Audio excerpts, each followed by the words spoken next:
This is the RSD Wildcat, a bike that was recently named one of the top 5 value mountain bikes of the year by Outside Magazine, which, if you aren't aware, happens to own a small little mountain bike media company you might have heard of, Pink Bike.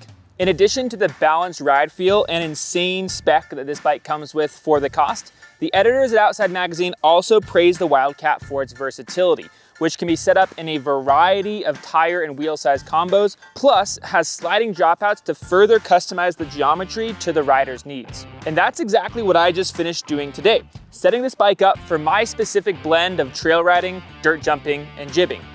I started out by swapping out this 29-inch wheel in the back for a 27.5-inch wheel. This mullet or mixed wheel setup did several things. First, it allowed me to slam the chainstays into their shortest position at 425 millimeters. Since I chose to use the same fork and travel, it also raised my bottom bracket 20 millimeters, effectively reducing the bottom bracket drop by the same amount. These two things, the shorter chainstay and reduced bottom bracket, will make the front end come up easier, making the bike feel a bit poppier and lighter underfoot. It also slackened the head tube by 1 degree, which should counteract the potential of decreased stability from the higher bottom bracket. Finally, it increased the stack by 10 millimeters and slackened the seat tube angle by 1 degree. The last thing I changed on the Wildcat actually didn't have anything to do with geometry, but instead suspension performance. While I've been riding this bike in the full 29-inch setup, it had been plowing through big chunky stuff, and even when taking it down pretty techy enduro trails, I never noticed any harsh bottom outs. It wanted to eat up everything in its path, but for better or for worse, it did feel a little lethargic about it along the way. Didn't really have that kind of athletic, sporty feel you'd expect from a 125 millimeter travel bike. And I suspect that had a lot to do with the way that I had these shocks set up. Now, I'm far from a suspension expert, but DVO has some pretty useful guides when it comes to tuning this shock and using the included volume reducing rings. To add more mid-stroke support, they suggested adding 1 ring to both the negative and positive chamber. I ended up adding 2 rings to the positive chamber just to make the spring curve a little bit more progressive. All in all, I'm hoping that these changes bring out some of that RSD special sauce that I love so much about my RSD middle child. This bike set up with the 29-inch wheels really did punch well above its weight class, and I'm hopeful that with this mullet setup and fine-tuned shock, it'll still sting like a bee, but maybe float a bit more like a butterfly as well. And after a quick pedal down the street, I can already tell you that these changes are definitely moving in the right direction. But of course, I'm not gonna leave it at that. We're gonna go do some legit testing with this new mullet setup, and I can't think of a better place to do that than the Post Canyon Trails in Hood River, Oregon. They've got big drops, big jumps, fast flowy terrain, and some chunky terrain too, and Wendy and I are heading up there this weekend. So let's go ahead and jump to some helmet cam footage right now. All right, first ride of the day. Played around on this guy a little bit yesterday, and felt good.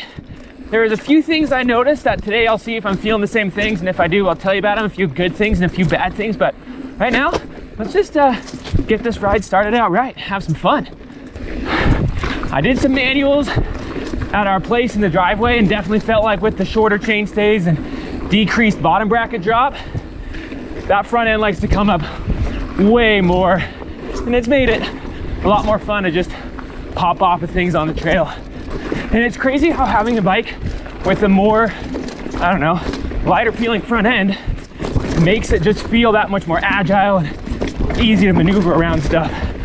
I really like that feeling with those shorter chainstays. And granted, if you were just riding super straight, fast terrain, yeah, the stability would be better. But in terms of just navigating these little corners and rocks and roots, I like how light that front end feels with the mullet setup. Oh, this is so sick. Yeah, smaller back wheel is definitely not making it any harder to carry speed through chunkier terrain like this. Oh, dope. Glad I'm not on the hardtail. This would not be a very fun time. Be going a lot slower. Oh. Yeah. You guys know how much I love jumpy flow lines, and that was one of the main reasons I chose to mullet this bike. And I've got to say, I'm not disappointed. Like I said earlier about kind of some of the technical terrain, it just feels so much easier to move the bike around, to kick the bike out with those shorter chainstays. Yeah, so if you're into more of this style trail, I can't recommend mullet setup enough. So I've talked a lot already about how the whole Mullet setup, it's effectively reduced the amount of bottom bracket drop. And that's great for, you know, hitting jumps and stuff. But another side effect of that, of having less bottom bracket drop, is you feel a little bit more on top of the bike versus in the bike. And that's great, again, for jumping, for whips, for manuals. But it's a little scary around the corners. And I've found that I've really had to try and like focus on my cornering technique to not be sliding out, because I have a little bit higher center of gravity. So if railing corners and maintaining a lot of corner speed is important to you or where you ride, then maybe I would, you know, think twice about the Mullet setup. Oops, missed that.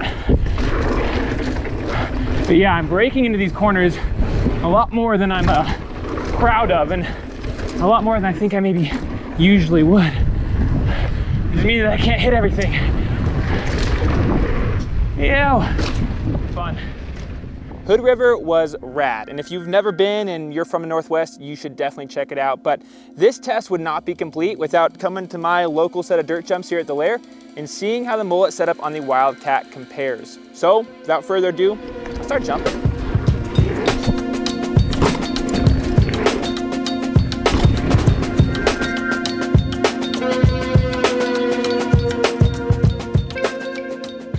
There's a line of gaps here that I've only ever hit on my BMX bike and my RSD middle child. It's essentially the biggest gap line here. So I feel like for this Wildcat, that would be the ultimate test to see if it could handle that big gap line, see if it could hang with the middle child, what I consider to be the most BMX-like, most playful trail bike on the market. So this is my first drop in for that line.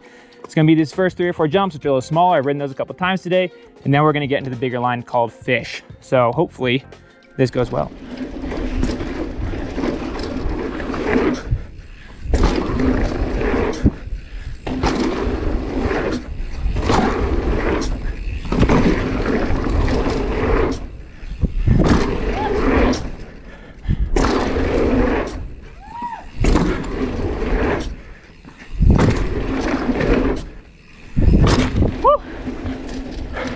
Wasn't the prettiest, but I'll take it. First time hitting that line on a full suspension bike. I think it's safe to say the Wildcat is playful. Phew. Well, that is a wrap on testing the Mullet setup. And first of all, can you just appreciate the fact that my outfit matches my bike? I would tell you that that was not intentional, but it absolutely was. But I just want to finish up by doing a quick recap on kind of what I discovered while trying this bike out as a Mullet over the last week or so. First things first, if you're looking for a more playful setup on your RSD Wildcat, or arguably on any bike, then I would highly recommend going with the Mullet. Now, I'm not the most attentive person when it comes to descending and climbing, but I didn't notice much of a difference going from the full 29-inch setup to the 27.5-inch setup. Unlike other Mullet videos I've done in the past, I didn't do any time testing for this, and I wouldn't be surprised if there was a slight difference, but it wasn't enough for me to notice. The only drawback I did notice with the Mullet setup is that I definitely felt that higher bottom bracket in the corners. The bike felt a little bit more unstable, and I'll put a caveat in here that cornering is probably my biggest weakness as a rider, but if you're someone who prioritizes cornering speed, or maybe cornering is already really scary for you, having that higher bottom bracket and therefore higher center of gravity is gonna make cornering just that much more challenging, or a little bit slower. So moral of the story, I love my RSD Wildcat as a Mullet. I really think the fact that it is the first full suspension bike that I've ever hit this big line here at the Lair on speaks to the fact that this bike can be set up to be very playful. And that brings me to what you probably saw in the thumbnail of this video. I'm gonna go out there and say that I think RSD invented a whole new bike category with this, because you can't really call it slope duro, right? It's only got 125 millimeters of travel. So I'm gonna call it slope country. It's not down country, but it might be slope country. If you like slope country bikes, let me know down there in the comments. If you like this video, please like this video and subscribe to our channel to see more slope country content. And then after you've done that, grab your bike, go for a ride, and hopefully I'll see you on the trail.